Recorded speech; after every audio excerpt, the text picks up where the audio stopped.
basically help women to reset their lives. And I do that using breath work, inner child healing, soul rebirthing, sexual de-armoring, and ancestral healing.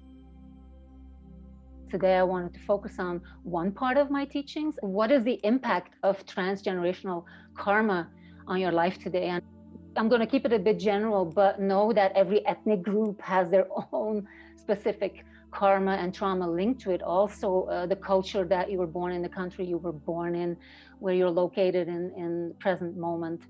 And it's interesting to see how limiting and even destructive patterns are passed on in the lineage and through the bloodline. And it's almost like we want to be good sons and daughters. So we recreate a certain disease or a pattern.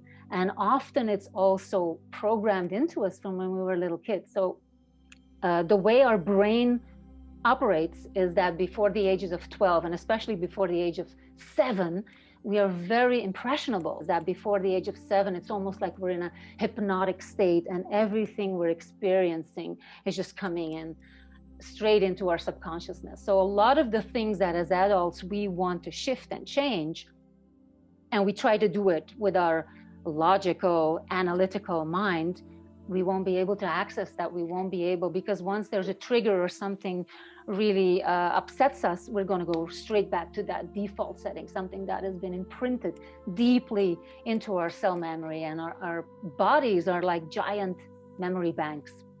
And to talk about the ancestral and transgenerational karma, just imagine for a minute, you as an egg before conception were already present in your grandmother's womb, inside of your mother's body.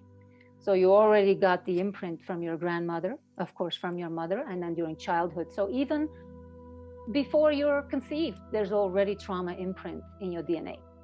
So when we look at ancestral healing, transgenerational healing, you can see that sometimes things skip a generation. You may have more of the trauma that's linked to your maternal grandmother than to your mother, for instance, or your father. So these are just few little things to kind of activate your imagination on what could be going on a deep cell level. And often we have blockages in our life that actually don't make sense. We don't know where anxiety is coming from or where we feel unsafe. You just don't know. It's like it doesn't make sense. There's no rhyme or reason why you are dealing with anxiety or depression. Now just imagine that in your ancestry, imagine the impact of war, abuse, slavery on both sides of the equation. It could be that your family were slave owners, or maybe you were in some type of slavery situation, which also happened in Europe. It happened in every country. I know that the United States was one of the last ones to publicly renounce and get rid of slavery, but it's still going on in certain countries where people are still in slavery. There's human trafficking. What about just looking at your ancestors, and especially because we have a group of women here, what do you think your grandmothers, great-grandmothers, your ancestors on the female lineage, were they able to fulfill their dreams? Were they able to live the lives that they really wanted? So there's an aspect of that as well. Maybe it was unsafe to speak up. So all of these blockages in our communication center, because it's like, when I speak up, I can get killed, or I could get thrown out of my community. And those are all things, all that survival energy is actually, it's in your blood, and that fear and unsafety could be imprinted deeply into your DNA.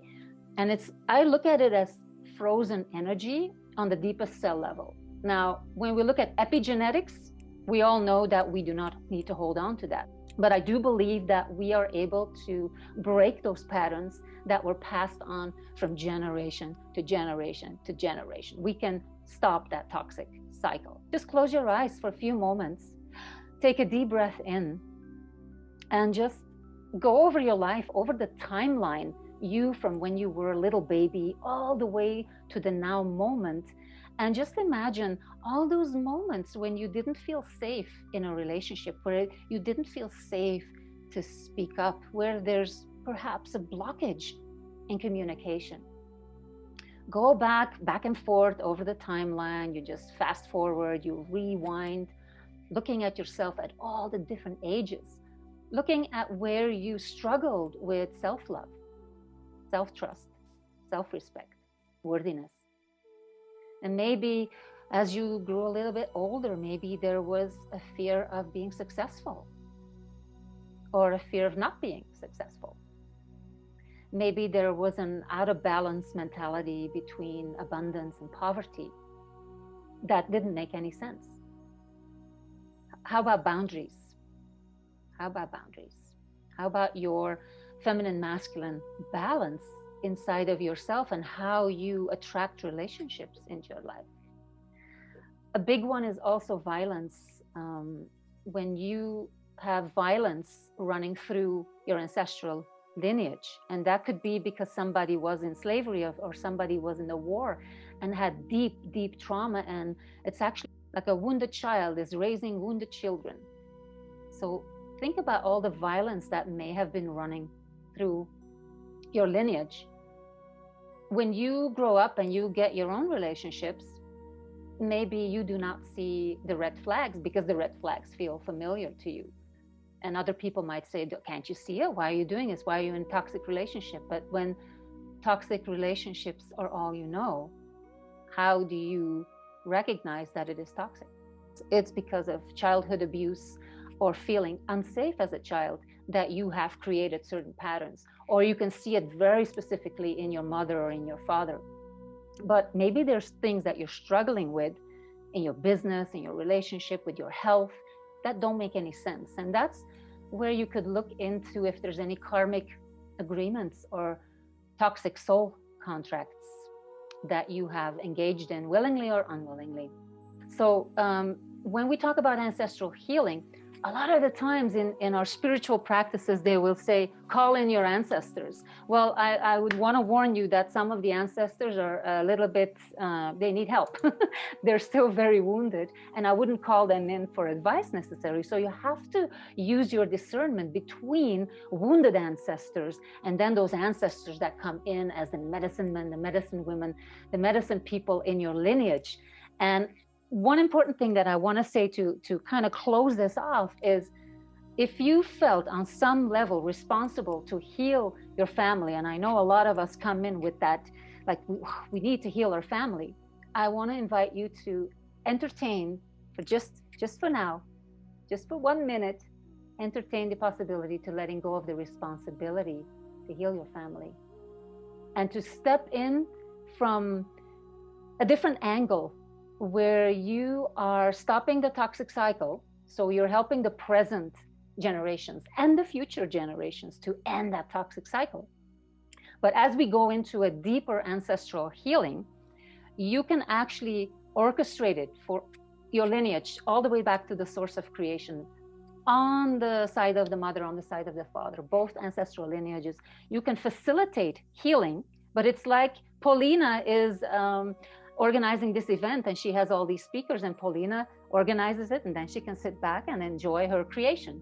And that is what I want to offer, is doing the ancestral healing in that capacity, where you do not have to do the healing, but you are orchestrating it. And I want to invite you all. I have a deep dive ancestral healing workshop series coming up in February, every Sunday in February. So it's 4 workshops, each 3 hours, where we will dive deeply into all of these different aspects. And thank you everybody for listening to me ranting. I hope I stayed within time, and thanks so much for listening. That was amazing and so powerful. I'm sure everyone in the room can agree with that.